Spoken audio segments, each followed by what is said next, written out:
नया परिवेश, नई सरजमी, नए रिश्ते, सब कुछ है नया नया सा। कुछ तो खुशी और कुछ तो डर जो मन में एक अलग सी बेचैनी पैदा कर रहा है। यही मनोभाव हर उस लड़की के मन में होता है जो अपना घर बार छोड़कर एक नए घर और लोगों के बीच में जाती है, इस उम्मीद के साथ कि वहां उसे वही प्यार और आदर मिलेगा जो उसे उसके मायके में मिलता था। क्या उसकी यह सोच गलत है? क्या वह अपने सास ससुर को अपने माता पिता के सम्मान प्यार करती है तो क्या गलत करती है? जब एक लड़की शादी करके अपने ससुराल जाती है तो अपने साथ कई सपने संजो कर ले जाती है, अपना घर खुद से सजाना चाहती है, पर वहीं सास को डर सताता है अपना एक छत्र राज्य छीनने का। सास जो कि अब तक हर निर्णय खुद लेती आई है, जिसने सब कुछ खुद संवारा है, अब उतनी स्वतंत्र नहीं रह जाती। बहू के आने पर उसका बरसों से सजाया हुआ घरौंदा बदलने लगता है। उसका बेटा अब सिर्फ उसका बेटा नहीं रह जाता, बल्कि उसे अब अपने बेटे को किसी के साथ बांटना पड़ता है। क्या यही है मुख्य वजह सास बहू के बीच में अनबन की?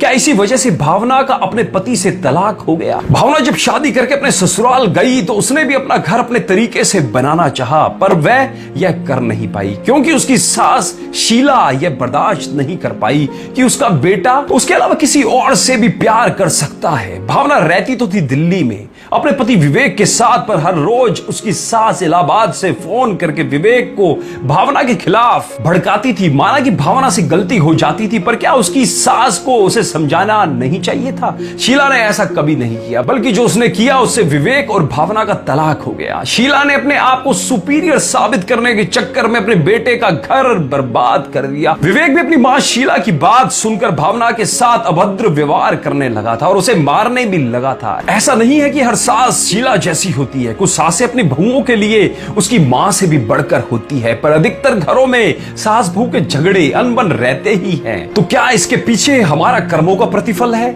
क्या इसके पीछे ग्रहों का खेल हो सकता है? हाँ, यह एक संभावना है। यदि एक से अधिक पाप ग्रह दशम भाव में आपकी कुंडली में प्रभाव डालते हैं तो सास बहू के रिश्तों में खटास आ ही जाती है। यदि यही ग्रह चतुर्थ भाव में बैठे हों या उसमें दृष्टि दे रहे हो तो भी मानसिक अशांति, वाद विवाद और चिड़चिड़ेपन की स्थिति उत्पन्न होती है। इसके अलावा यदि चंद्रमा नीच राशि में हो या पाप ग्रह के साथ बैठा होता है तो भी सास बहू में अनबन रहती है। आपकी जन्म पत्रिका, आपकी हस्तरेखा, आपके शरीर का आवामंडल आपके बारे में बहुत कुछ बताता है, आने वाली समस्याओं से अवगत भी करवाता है। बस उन समस्याओं को बड़ी परेशानी बनने से पहले समझदारी पूर्वक उनका करना है उपाय। बस समझदारी से उनका उपाय करने की हमें जरूरत है।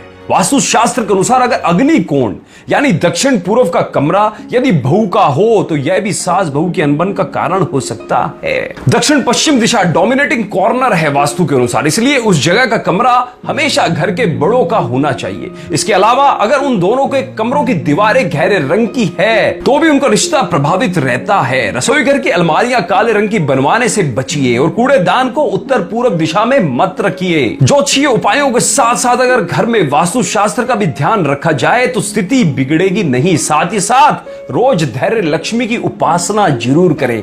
माता के स्वरूप की उपासना आपको संयम और धीरज से जीवन जीना सिखाएगी। लड़ाई से ना किसी इंसान का भला होता है और ना किसी घर का। बड़े बुजुर्ग कह गए हैं जब घर एक होता है तभी उसमें बरकत होती है, क्योंकि शांति का कोई विकल्प नहीं होता। तो आप जो भी ये वीडियो देख रहे हैं, हो सकता है आप एक पत्नी हो सकता है आप एक सास हो सकता है आप एक पति हो।